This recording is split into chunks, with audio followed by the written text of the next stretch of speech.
Hey, thank you for tuning into today's video, and if you haven't already, my name's Ruth and you can subscribe to my channel and click the little bell below to hear about my new videos, which are every week and you may find interesting.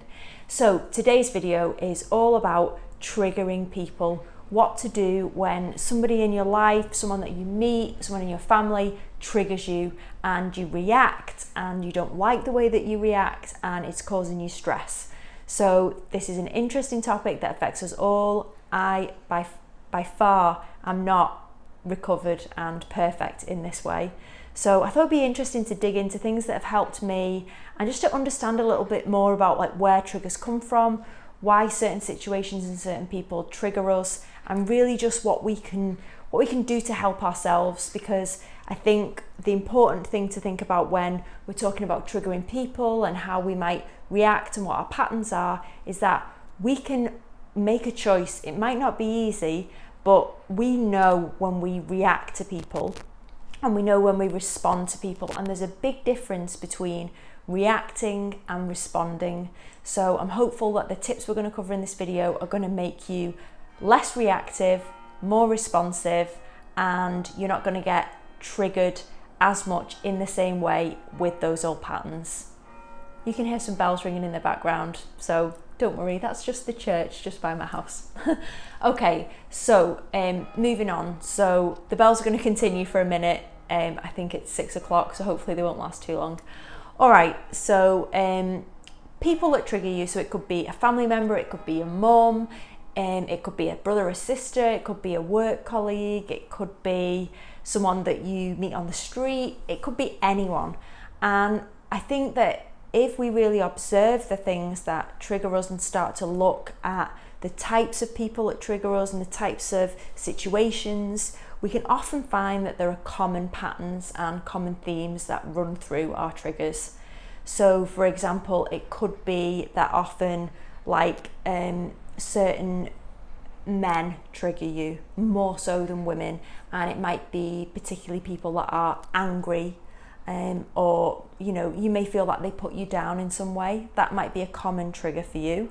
Or equally, it could be somebody in the workplace, or it could be your mum, someone that's telling you what to do or trying to manage you and you don't like that and they trigger something in you. So we all have our own triggers, and the important thing to remember when those triggers come in, like when you've got a little bit of distance from them, when you're watching this video, when those triggers come in, it's something where it's basically our responses are so fast and we can't often catch them before they start because they happen in like a millisecond. And the triggers often aren't from that present situation. The triggers are coming from years and years and years before, potentially from our childhood, potentially from early adulthood, previous relationships. Often our triggers really aren't about that person or that situation that's happening in that moment. They've often tapped into something from our past, way back. We're not conscious of that, but they may have re-stimulated something in us and they start to make us think about a person or a certain situation that happened in the past. Like a certain person at work might trigger off feelings of how your mum or dad treated you as a child, or it could be that you're in a certain situation and it re-stimulates a really embarrassing, awful situation from your childhood or adolescence. And all of those triggers are coming from way back there. They're not in the present moment, they're way back there.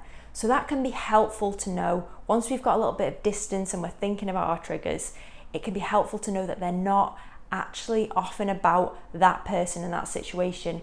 It's something that's happened way back, and revisiting those situations that have happened in our past and recognizing that we need to maybe do some more work on healing whatever happened at that time. And that can really help us to lessen the impact of those triggers in the now, because we'll understand where they've come from. And if we can do some healing and be kind to ourselves and work through those things that have happened in the past, we might find that the charge of the triggers lessens for us. So that's one thing that we can do.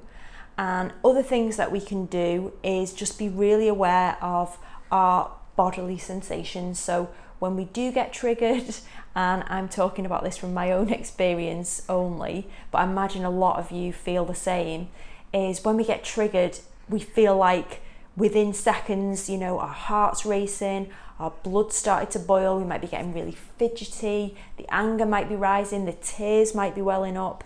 Some sort of physiological reaction to this trigger will probably be happening, and that's important to know that that's completely normal.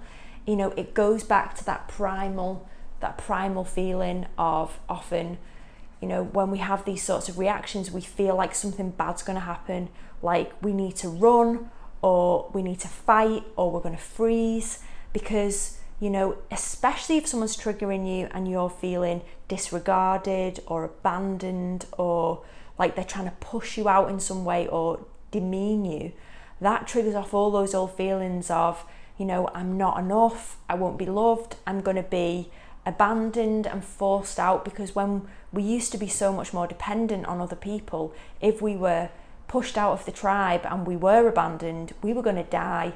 So that experience in your body that you feel is a real thing. It's not just, it can seem silly in the moment, like, oh, this is something pretty trivial, why have I got all these huge reactions coming up? But it's actually rooted in something much deeper. So it can be helpful to think about that as well.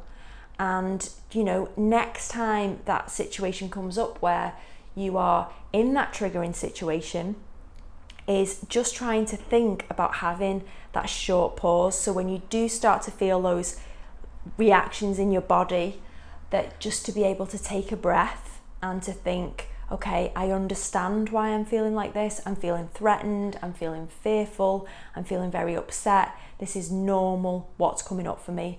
And to sort of flip the lens. So all of the things we've talked about so far are flipping the lens from, this person's annoying me, this person's a trigger, I don't like this person, they're making me feel bad, they're making me feel upset.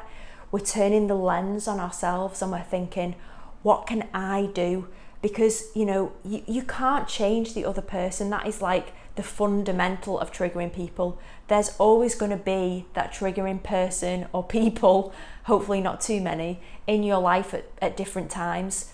You can't change them. The only person that you can change is yourself. And as we said before, not having that reaction, but having that response. So to really flip the lens and think, where's this reaction coming from in me? This is something about me, potentially about my past. Where are these physical reactions coming from? Why am I so fearful? Why am I so upset? So really taking the time to think about it from our point of view and taking some responsibility on ourselves, because that can be really empowering. And once you've been able to do that, depending on the situation and if it's appropriate, you can then express that to the other person and say, rather than saying, oh, you're really pissing me off, you're really triggering me, you can say, I'm feeling really upset right now, or I'm feeling like I'm having a lot of, sensations come up for me around this because I feel like my feelings have been hurt, or I feel like this is very difficult for me and I need some space, or I'd appreciate it if you could understand from my point of view, this is really a difficult conversation or a difficult area, and I'd appreciate it if you could just give me some space or understand that I'm finding this difficult. So you're putting in a boundary then, and making sure that you're accountable for yourself. You're not blaming the other person, but you are being assertive and taking action, which is really powerful. For me particularly, I found that to be incredible. So often we're not taught to be assertive, we're taught to like suck it up, and especially if it's in the workplace or someone who's considered to be higher than us, we are often told that we just have to suck it up. So the fact that you're then taking control, turning the lens on yourself, looking at what this triggering situation is about for you, think about it, talk it out, write it down. If you can, vocalize that and tell the person that's triggering you in the best way possible, talking from you, not from them. You're doing this, you're doing that. flip it. I'm feeling like this. The way that you're being right now is making me feel really scared or really angry. So always coming at it from your point of view and your lens can really help. And like we said before, just accepting that whether you are a A-list Hollywood star, or you know, a billionaire, or you're homeless, or you're just an average Joe, we all are going to have people that trigger us. It's like it's part of life for everyone. So it really is something that it's one of the most important skills to cultivate, because it's going to keep coming up and it's going to keep coming up. But the charge of it is going to be less if you're able to, one, look back in your past and think, why is this situation triggering me? Why is this person triggering me? Do they remind me of anyone? Does this situation remind me of another situation? And then tapping into feeling what's going on in your body. And if you can, then vocalizing and sharing that in a responsive way, not a reactive way, with the other person or people that you're finding triggering. So I really hope this has helped you. I was in a triggering situation recently. My blood was boiling. I was going through all the stuff that I've been talking about in this video, and I did my best to take these steps when I got home. It didn't happen in seconds. It took me a few hours, but it didn't cascade into days and days of kind of turning it over and feeling annoyed. So that was a real breakthrough for me. So I hope you found some of that helpful. If there's any really triggering situations that you want to explore in the comments below, anything that's coming up for you at the moment, any people in your life that you're finding really triggering, please do share. We can all help each other. Happy to talk about this in the comments below as well. And yeah, have a good week, and I will see you next time for another video. All right, take care. Bye.